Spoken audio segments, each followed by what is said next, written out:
اور اس وقت کو یاد کرو جب تم صبح کو اپنے گھر سے روانہ ہو کر ایمان والوں کو لڑائی کے لیے مورچوں پر موقع بموقع متعین کرنے لگے، اور اللہ سب کچھ سنتا ہے، جانتا ہے۔ اس وقت تم میں سے دو جماعتوں نے جی چھوڑ دینا چاہا،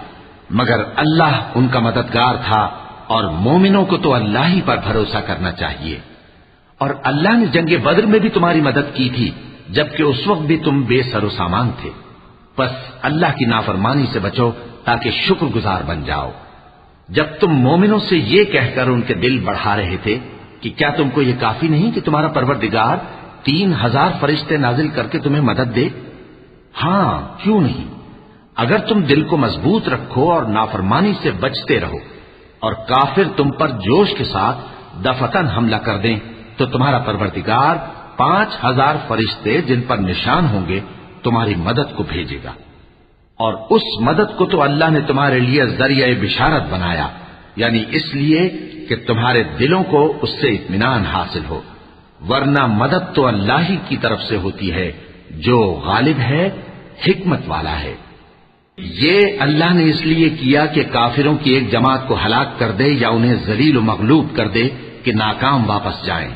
اے پیغمبر، اس کام میں تمہارا کچھ اختیار نہیں۔ اب دو صورتیں ہیں، یا اللہ ان کے حال پر مہربانی کرے یا انہیں عذاب دے کہ یہ ظالم لوگ ہیں۔ اور جو کچھ آسمانوں میں ہے اور جو کچھ زمین میں ہے سب اللہ ہی کا ہے، وہ جسے چاہے بخش دے اور جسے چاہے عذاب کرے، اور اللہ بخشنے والا مہربان ہے۔ اے ایمان والو، دگنا چوگنا سود نہ کھاؤ، اور اللہ سے ڈرو تاکہ کامیاب ہو جاؤ،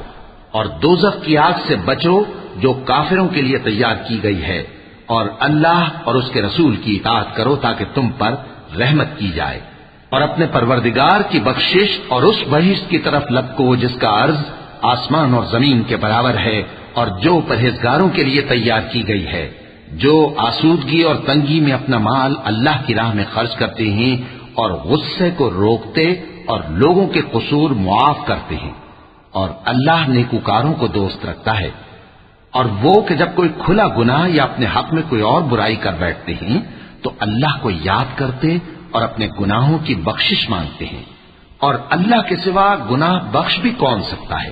اور جان بوجھ کر اپنے افعال پر اڑے نہیں رہتے۔ ایسے ہی لوگوں کا صلہ ان کے پروردگار کی طرف سے بخشش اور باغ ہیں جن کے نیچے نہریں بہ رہی ہیں، اور وہ ان میں ہمیشہ بستے رہیں گے، اور اچھے کام کرنے والوں کا بدلہ بہت اچھا ہے۔ تم لوگوں سے پہلے بھی بہت سے واقعات گزر چکے ہیں، تو تم زمین میں سیر کر کے دیکھ لو کہ جھٹلانے والوں کا کیسا انجام ہوا۔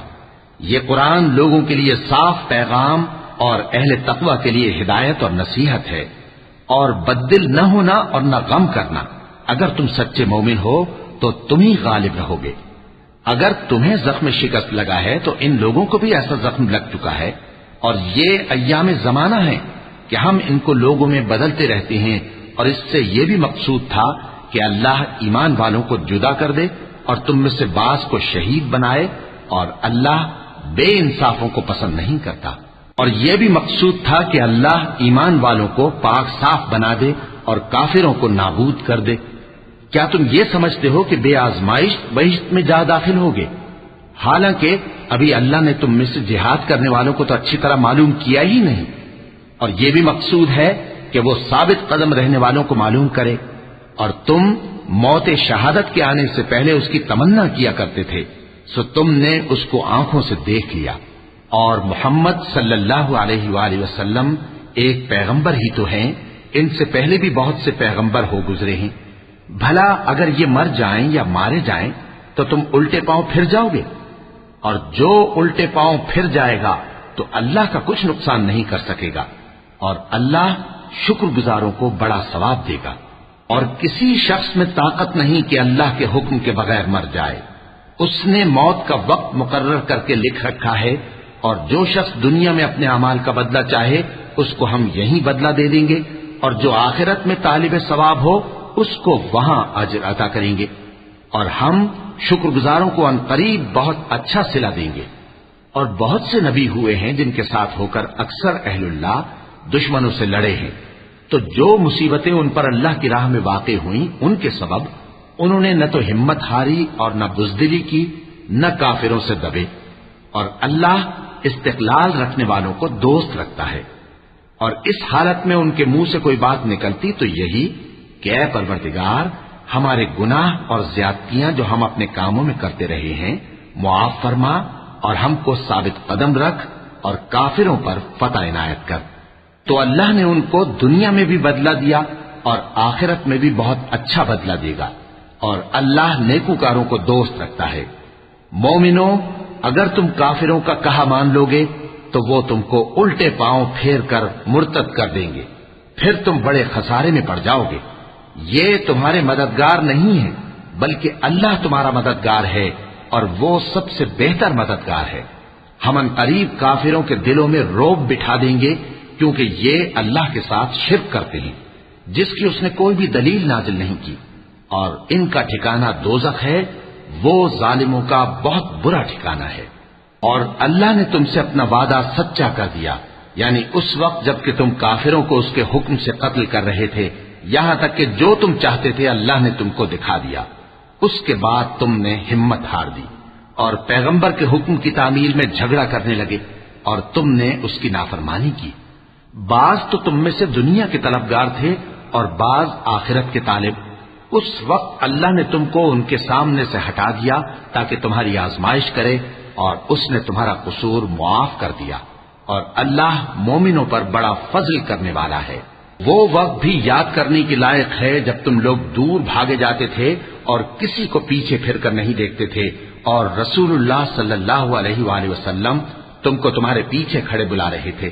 تو اللہ نے تم کو غم پر غم پہنچایا تاکہ جو چیز تمہارے ہاتھ سے جاتی رہی یا جو مصیبت تم پر واقع ہوئی ہے اس سے تم غمگین نہ ہو، اور اللہ تمہارے سب اعمال سے خبردار ہے۔ پھر اللہ نے اس پریشانی کے بعد تم پر تسلی نازل فرمائی، یعنی نیند، کہ تم میں سے ایک جماعت پر طاری ہو گئی، اور کچھ لوگ جن کو جان کے لالے پڑ رہے تھے اللہ کے بارے میں ناحق ایام کفر کے سے گمان کرتے تھے، اور کہتے تھے بھلا ہمارے اختیار کی کچھ بات ہے؟ تم کہہ دو کہ بے شک سب باتیں اللہ ہی کے اختیار میں ہیں۔ یہ لوگ بہت سی باتیں دلوں میں مخفی رکھتے ہیں جو تم پر ظاہر نہیں کرتے تھے، کہتے تھے کہ ہمارے بس کی بات ہوتی تو ہم یہاں قتل ہی نہ کیے جاتے۔ کہہ دو کہ اگر تم اپنے گھروں میں بھی ہوتے تو جن کی تقدیر میں مارا جانا لکھا تھا وہ اپنی اپنی قتل گاہوں کی طرف ضرور نکل آتے۔ اس سے غرض یہ تھی کہ اللہ تمہارے سینوں کی باتوں کو آزمائے اور جو کچھ تمہارے دلوں میں ہے اس کو صاف کر دے، اور اللہ دلوں کی باتوں سے خوب واقف ہے۔ جو لوگ تم میں سے احد کے دن جبکہ مومنوں اور کافروں کی دو جماعتیں ایک دوسرے سے گتھ گئیں جنگ سے بھاگ گئے تو ان کے بعض افعال کے سبب شیطان نے ان کو پھسلا دیا تھا، اور یقیناً اللہ نے ان کا قصور معاف کر دیا۔ بے شک اللہ بخشنے والا ہے، بردبار ہے۔ مومنوں، ان لوگوں جیسے نہ ہونا جو کفر کرتے ہیں، اور ان کے مسلمان بھائی جب اللہ کی راہ میں سفر کریں اور مر جائیں یا جہاد کو نکلے اور مارے جائیں تو ان کی نسبت کہتے ہیں کہ اگر وہ ہمارے پاس رہتے تو نہ مرتے اور نہ مارے جاتے،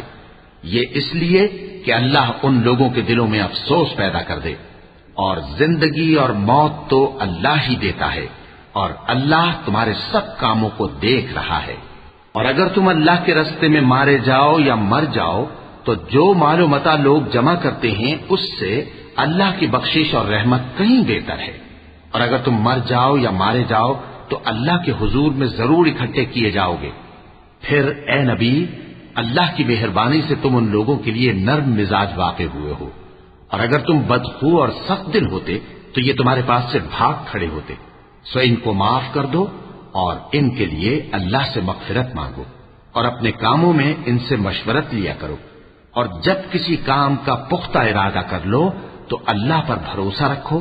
بے شک اللہ بھروسہ رکھنے والوں کو دوست رکھتا ہے۔ اگر اللہ تمہارا مددگار ہے تو تم پر کوئی غالب نہیں آ سکتا، اور اگر وہ تمہیں چھوڑ دے تو پھر کون ہے اس کے بعد تمہاری مدد کرے۔ اور مومنوں کو تو چاہیے کہ اللہ ہی پر بھروسہ رکھیں، اور کبھی نہیں ہو سکتا کہ کوئی پیغمبر خیانت کرے، اور خیانت کرنے والوں کو قیامت کے دن خیانت کی ہوئی چیز اللہ کے روبرو لا حاضر کرنی ہوگی، پھر ہر شخص کو اس کے اعمال کا پورا پورا بدلہ دیا جائے گا اور ان کے ساتھ بے انصافی نہیں کی جائے گی۔ بھلا جو شخص اللہ کی خوشنودی کا تابع ہو وہ اس شخص کی طرح ہو سکتا ہے جو اللہ کی ناخوشی میں گرفتار ہو، اور جس کا ٹھکانہ دوزخ ہے اور وہ برا ٹھکانہ ہے۔ سب لوگوں کے اللہ کے ہاں مختلف درجے ہیں اور اللہ ان کے سب اعمال دیکھ رہا ہے۔